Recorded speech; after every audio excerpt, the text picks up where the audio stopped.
Okay, so I'm going to be doing my critical reflection and my module critiques through a video reflection. I find it very fitting. We're learning about all these new screen capture programs right now as part of an entry for our foundations class.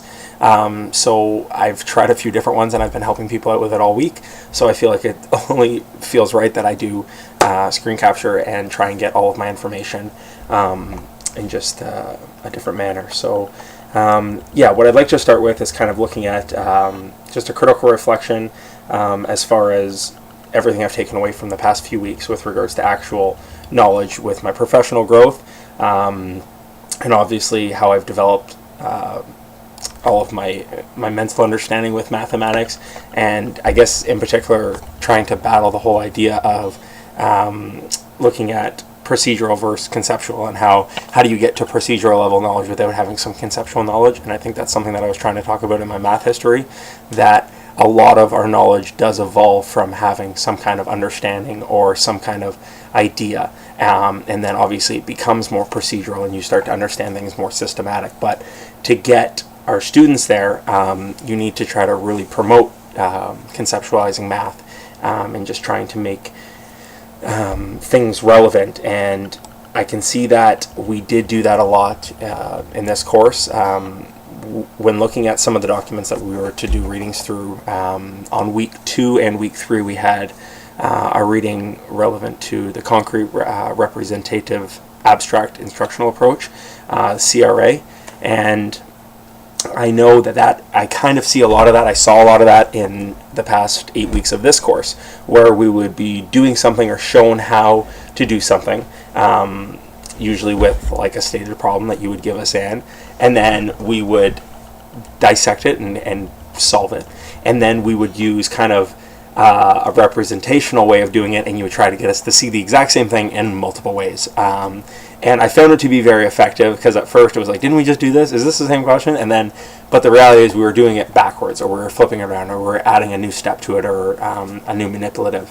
And then we started to, usually using the same problem, we would start to look at things kind of symbolically and trying to create abstract understanding of the problems. Or then we would have that slight time where people could really share out of the box and differentiated instruction in another way. So I found that approach, maybe I'm wrong, but I did see it throughout this course, and it's something that I hope to use going forward with math, and trying to lower, just promote, just empower my students, try to promote more stronger self-efficacy with regards to math, and lowering that anxiety with regards to getting up in front of a class or speaking about it, or even sharing an answer, which I found was really great, because I noticed it a lot in my peers, people nearing the end who were taking charge with answering things that didn't really speak up in the beginning. Although I'm sure you would have liked to have seen more of it, I found like I did see it throughout varying people in the program. So yeah, and I also had, going back to another document that we had, actually it was from the UIT blog, your mathematics blog.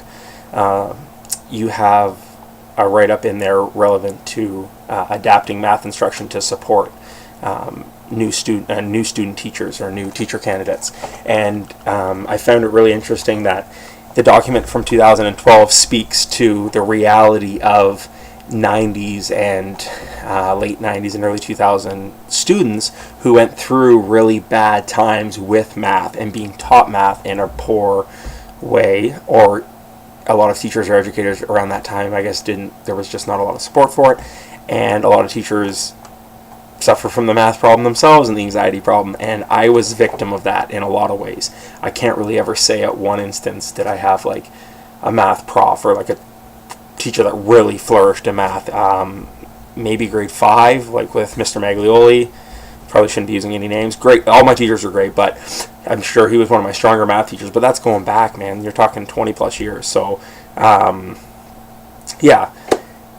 Where was I going with this? Yeah, but basically, in your report, you speak to how, with the new change,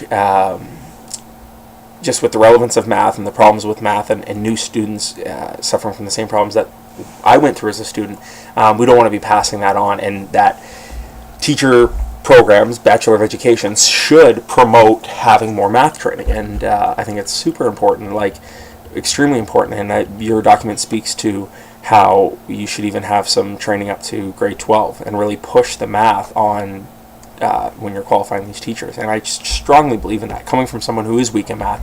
And although it would be daunting and hard, nothing's easy about the profession. It's not supposed to be an easy profession. It's not an easy profession. So it shouldn't be, and you should think twice about math, and you really should want to know more about math. And I know Trent offers, I think it's under $1,000, but they offer another math program course certificate. It's evenings. It's almost like, it'd almost be like getting your AQ1, I think, or something similar to it. So, but just to kind of get more information and just to become stronger in it, it's definitely something I'm thinking about doing. And would I ever thought about doing my AQ in math, or math, whatever it is, math 1, or I know there's an AQ level for math. No, but do I now? Yeah, I probably do, and I think it's important. So, really quickly, I know I'm kind of rambling here, but I did my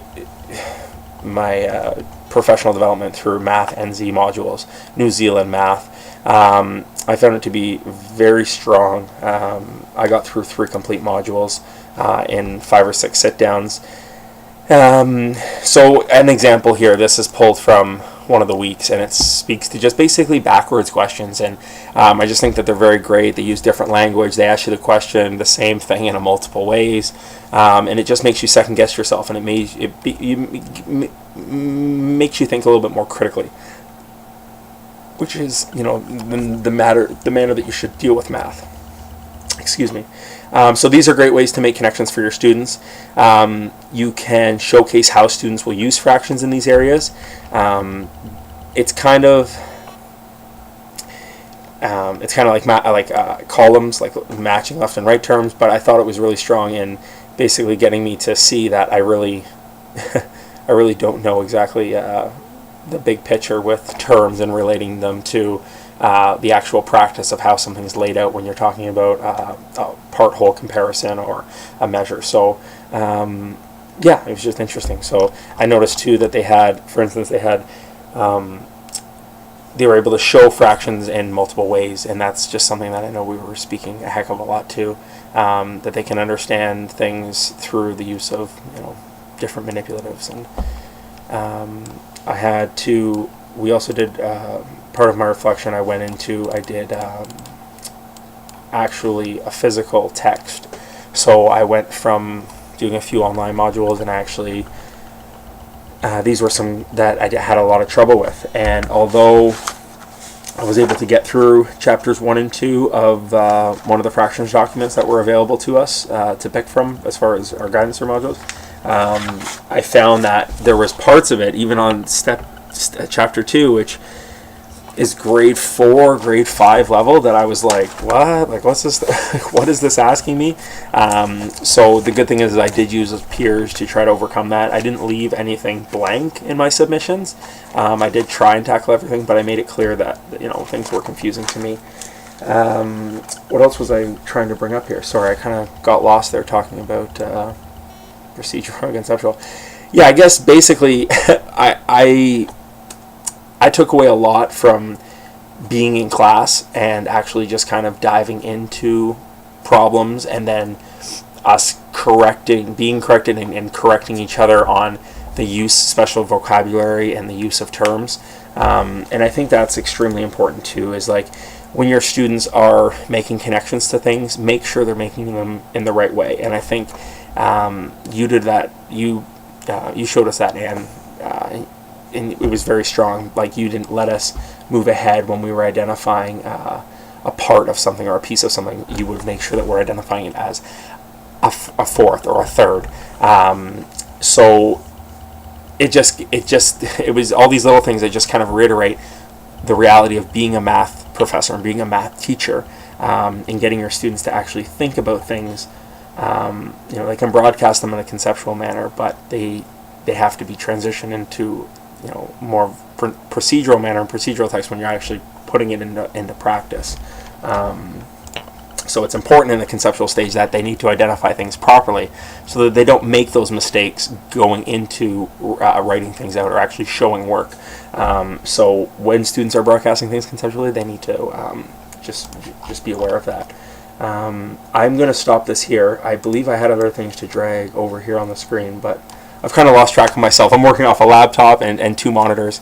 So I will have I have a few different here. Oh, that's not the document.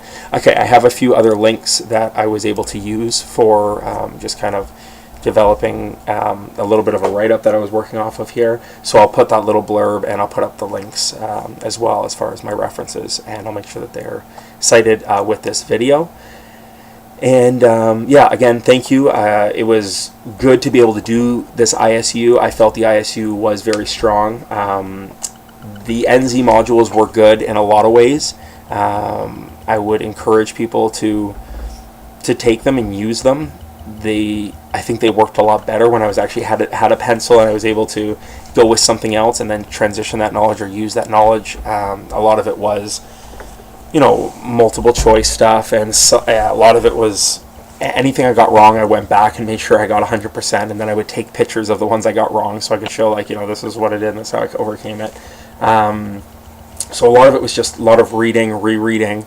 I found they did a really good job of asking backwards questions and flipping around concepts to try and stump you or to make you think about things in another way, so that was good. And on top of that, the text that I worked out of also, which is right here, it is,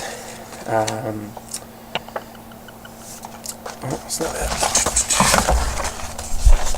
Yeah, it was the text that I used, chapter 1 and 2. It's my 5th and 6th entries, but basically it was out of the fractions and ratios document, and it was on, it was the Crown Copyright 2002 edition. I believe it was like the 10th one in. I found it was really, really strong. I was able to scan and print out the pages. I was able to highlight them and make markings and do things just kind of old school. So I'll leave it at that, and I'll get this video online. And yeah, thanks again.